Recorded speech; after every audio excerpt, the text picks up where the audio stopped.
Everybody was going nuts. I was losing in the 10th frame. Had to get 3 strikes in a row in order to try to win it. Wait, you never played for the Bucks? What?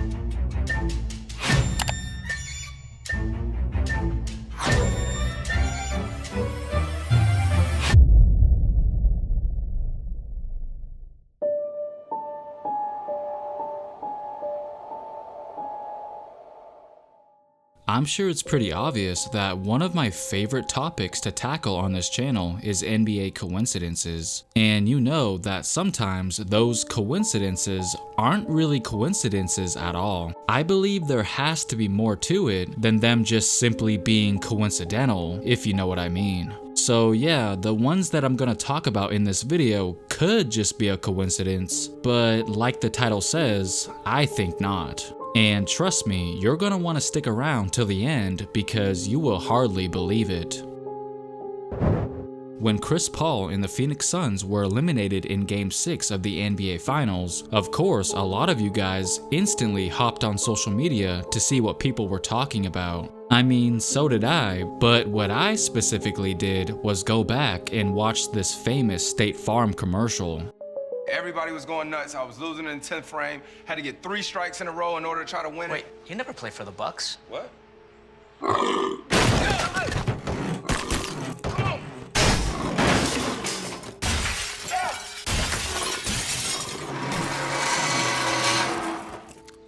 That literally gave me goosebumps just rewatching it, and I'm sure you know why. This 2019 State Farm commercial eerily resembles the 2021 NBA Finals, because the buck in the commercial damaged Chris Paul's property just like the Milwaukee Bucks sorta damaged his legacy in real life. You never played for the Bucks? What?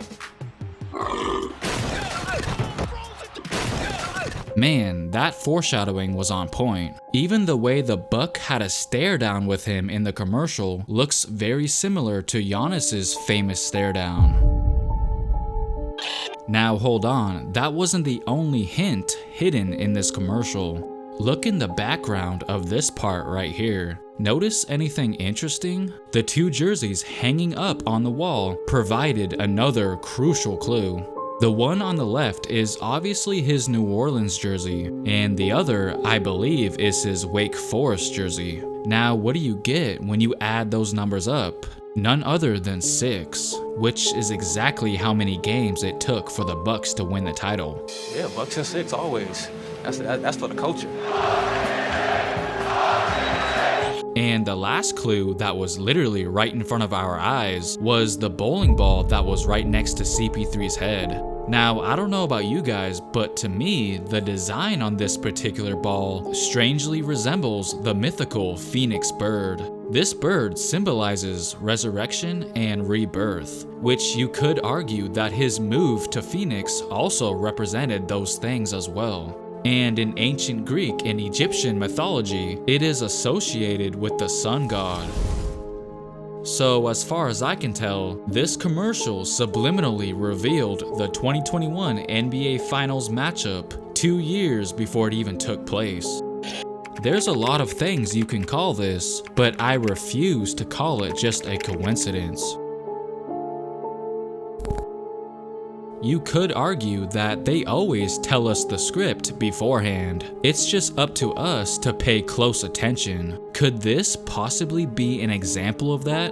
You know, when LeBron made it to the finals for the first time in his career, Chris was one of the friends who was courtside cheering him on. That was just Chris's second year in the league. And he told me, as he stood there, he told himself, well, I don't want to be watching this. I want to be doing it.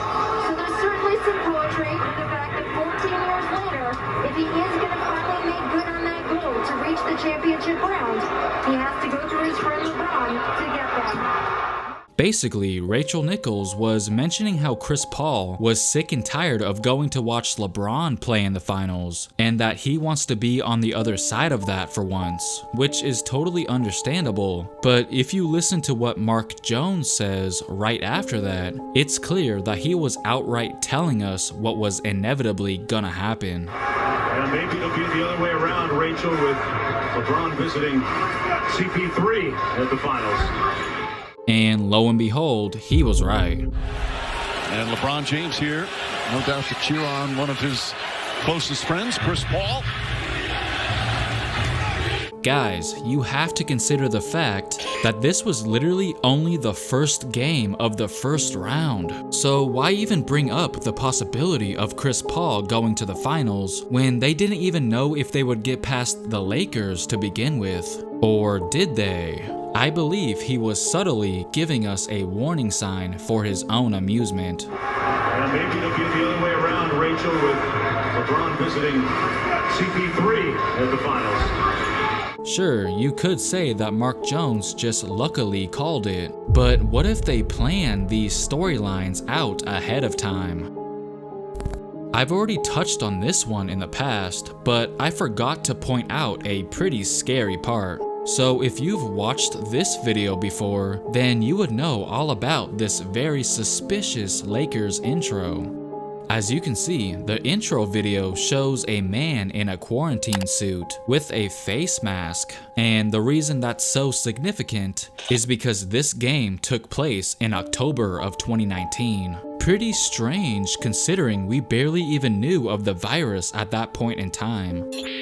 Alright, so the part that I for some reason missed previously and just didn't notice was the lyrics to the song they were using. Listen very carefully.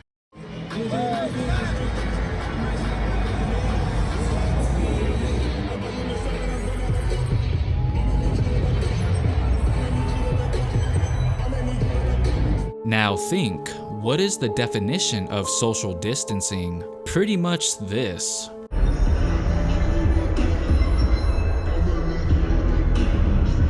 They had to have chosen that song for a reason. They gave us so many clues of what was to come that night. We just didn't pay enough attention.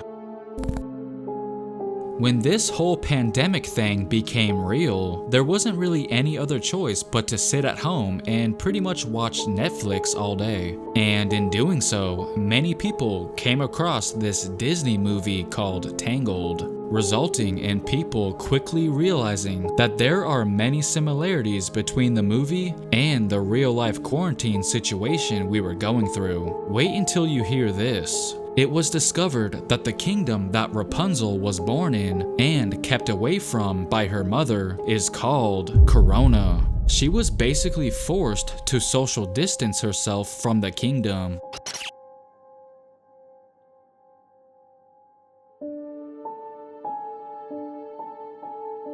The plot of the movie was basically a prediction or prophecy of what was to come. Oh, and did I mention that the movie came out all the way back in 2010? That's absolutely insane. So no wonder why people were fascinated by this discovery. Now, I bring this up because it reminded me of another spooky connection to the word corona in the NBA world. You know how sometimes when you randomly browse the internet and you end up encountering something that leaves you speechless? Well, go ahead and Google Kobe and Gianna's gravesite and see what pops up for yourself. Supposedly, Kobe and his daughter are buried at Pacific View Memorial Park Cemetery. Now, if you were to go even further and search up exactly where that cemetery is located, you would see that it is located in Corona del Mar, California, which is a neighborhood in the city of Newport Beach. Now, depending how you look at it, it can either mean nothing at all or something that was no accident. You decide. Now wait a second, that's not the only connection Kobe has to this subject.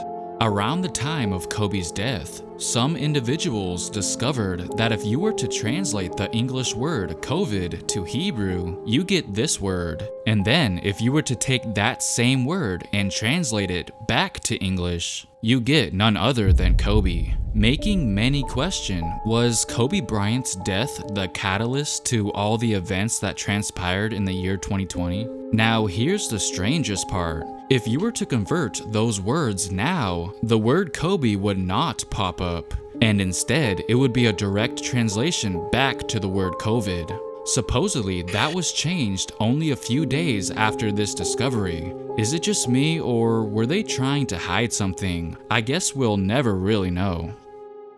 So feel free to let me know some other coincidences that at the same time seem like they could be more than just a coincidence. Make sure to comment down below and don't forget to like and subscribe. Thanks for watching.